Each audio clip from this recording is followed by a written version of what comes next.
Assalamualaikum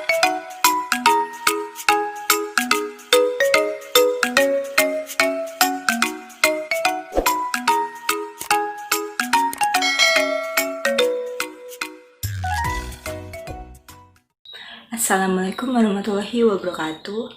Hello guys and welcome. I'm Dinda Pratiwi from 5i, and in this lesson we're talking about the basic intonation pattern. You can see that intonation is a very powerful tool. Controlling your intonation is important for communication in spoken English. So, what is intonation? A normal conversation moves between middle and high pitch to express emotion like surprise, enthusiasm, or disbelief. So, intonation involves the rising and falling of the voice in a conversation. And there are 7 possible intonation patterns in English: rising, falling, rising, falling, falling, rising, flat, high, and low.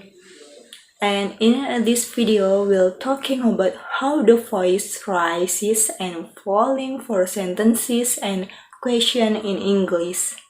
Recognizing and using this pattern will help your sound more natural in your daily conversation.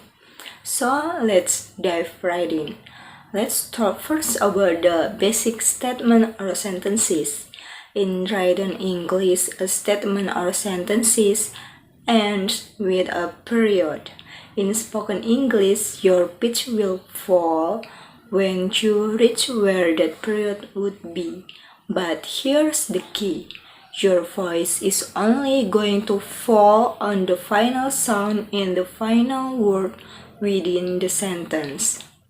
Let me show you what I mean. Here's an example. Let's eat outside. Outside. Outside. Do you hear my voice? Let's eat outside. Fall on the final sound in the word outside. Let's eat outside. It's nice to meet you. You. Do you hear that? It was a great trip. It was a great trip. Trip.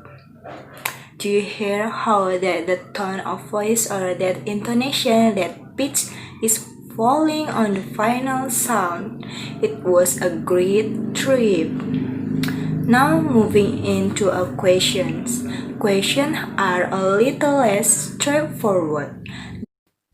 Rising it usually begins at the syllable with the discourse prominence and continues light beat until the end of the phrase.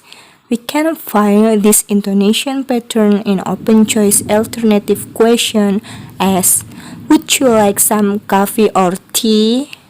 There a common misconception that your voice will always rise at the end of question.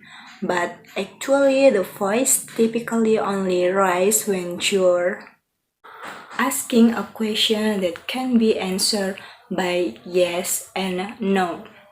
For example, do you like it? Can we meet at 3? Did you have lunch? Does this make sense? Do you hear that? It contrasts when you're asking a question that starts with one of the WH question word.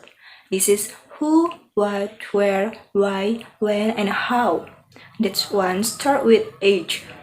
With these types of a question that can be answered with just yes or no, your pitch typically fall at the end of that question, like there's a period. Why did you say that? Who else will be there? Who else will be there? There. Where do you live? Where did you find that? That. How it go? Go. How it go? Now, sometimes you will hear the pitch rises at the end of a WH question. This happens when the person asking the question is seeking repetition or clarification about something that's already been started or already been discussed. So, for example, if you think the meeting at 10 you're pretty sure, but you want to be certain, you might ask your colleague, when are we meeting? Meeting. Or if you're shocked when you're given the price or a clue for something, you might say, how much is that going to cost? Notice that the question word here is also emphasis when you're seeking that repetition or clarification. When was this delivered? What are the final numbers? How long is this session? Whose idea was this? Let's do a little practice with yes, no versus WH question. Do you like it? How do you like it? Can I help? How can I help? Did you hear? What did you hear?